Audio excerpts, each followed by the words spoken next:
আজকে কৌশিকী অমাবস্যা, তো রাতে তো ভাত খাওয়া হয় না, তো আমি সেজন্য আজকে লুচি আর ছোলার ডাল বানাবো। তাই এইখানে আমি ছোলার ডালটা প্রেশার কুকারে দিয়েছি সেদ্ধ করব বলে, আর এর মধ্যে নুন হলুদ কাঁচা লঙ্কা দিয়ে দিয়েছি। এখন আমি প্রেশার কুকারটা আমি বসিয়ে দেবো, দিয়ে এটা সিটি মেরে নেব। আর ডালে এখন সিটি পড়ছে, ডালটা সিদ্ধ হচ্ছে, প্রেশারে দিয়েছি। এবার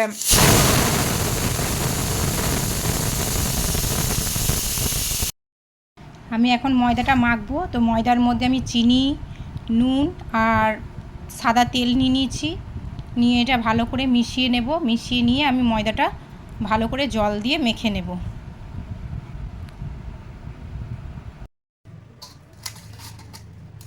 তো দেখো আমি ময়দা মাখতে শুরু করে দিয়েছি। ময়দাটা প্রায় মাখা হয়ে এসছে, একটু ভালো করে মেখে নিতে হবে আমাকে। এটা দুটো ভাগেই মাখবো, অনেকটা ময়দা নিয়েছি তো। ওইদিকে তো ছোলার ডাল সিদ্ধ হয়ে গেছে, এবার এটা মেখে খানিকক্ষণ এটাকে আমি ঢাকা দিয়ে রেখে দেব, তাহলে একটু নরম হবে। এটা আমি দুভাগে ভালো করে মাখবো। তাহলে কৌশিকী অমাবস্যা, অনেকেই তো রাতে ভাত খায় না, নিরামিষ খায়। তো আমি একটু ছোলা ডাল আর একটু লুচি বানাচ্ছি, আমার মেয়েও ভালোবাসে, দুটো কাজই হয়ে যাবে। তো ভালো করে ময়দাটা আমি মাখতে থাকি, দুভাগে মাখলে না ময়দাটা খুব ভালো মাখা হয়। একবারে এতটা ময়দা আমি মাখতে পারি না। তো এখানে দেখো আমার ময়দা মাখা হয়ে গেছে, আমি দুটো ভাগে মেখে নিয়েছি, আর ভালো করে বেশ নরম করে মাখা হয়ে গেছে। এবার এটাকে আমি ঢেকে রাখবো 10-15 মিনিট, আমি ঢেকে রাখবো, তাহলে আরও নরম হয়ে যাবে। তো চলো আমি এটা ঢেকে রাখি। এবার ডালটা দেখি, ডালটা ফোড়ন দিতে হবে। তো ছোলার ডাল আমার সিদ্ধ হয়ে গেছে, আমি নামিয়ে ফেলেছি।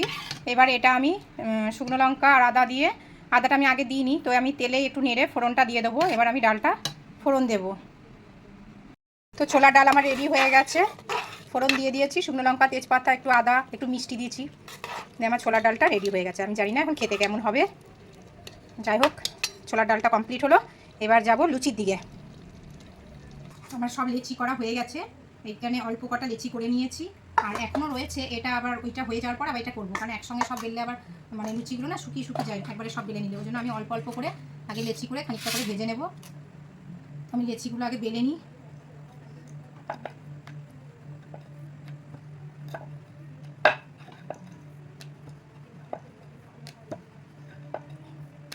অল্প অল্প করে নিলে, আর যেখানে কত বড় থালাটা আমি নিয়ে নিয়েছি, এটা কবে কিনে রেখে দিয়েছি, যে এটা যখন লুচি বেলি তখন ওর মধ্যে রেখে একবারে অল্প করে করলে একবারে বেলে নিয়ে ভেজে নিই। আজকে অনেকটাই ময়দা মেখেছি, তো ওই জন্য অল্প অল্প করে ভেজে নেব, খানিকটা বেলবো আর খানিকটা ভেজে নেব।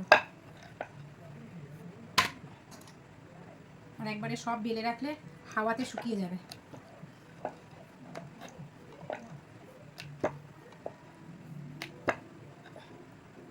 এই যে লুচিগুলো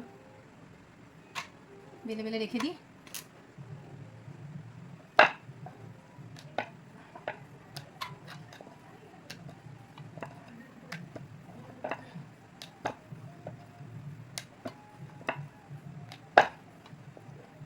সবগুলো আমি বেলে নিই আগে, তারপর আবার।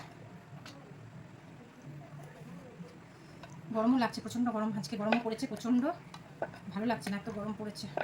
তো দেখো এটা এক থালা হয়ে গেছে, লুচি বেলা হয়ে গেছে। এগুলো আমি আগে ভেজে নিই, তারপর আবার যেটুকু আছে সেটুকু আবার বেলে তারপর আবার ভাজবো।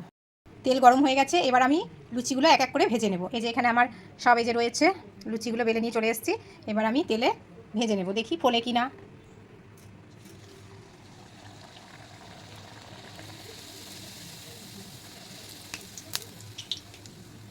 যাক ফুলেছে, ওই বাবা তেলের ছিটা আসবে মনে হচ্ছে। এটার মধ্যে একটু জল আছে তো ছান্তাটার মধ্যে, তাও মুছে নিয়েছি ভালো করে আমি। লুচি ফুলেছে, তো একটা তুলে নিয়েছি, আবার আমি দিয়ে দিচ্ছি, আর একটা দিয়ে দিলাম। এমনি করে সবগুলো আমি ভেজে নেব। দেখো লুচি ফোলে, ময়দা ভালো করে যদি মাখা যায় না, তাহলে কিন্তু খুব সুন্দর ফুলতে থাকে। ভালো করে না মাখলে কিন্তু হয় না।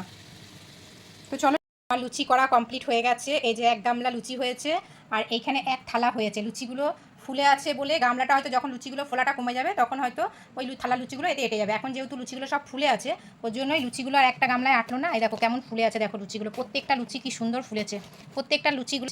তো আমার লুচি করা কমপ্লিট হয়ে গেছে। তো ভিডিওটা কেমন লাগলো বন্ধুরা একটু কমেন্ট করে জানাবে।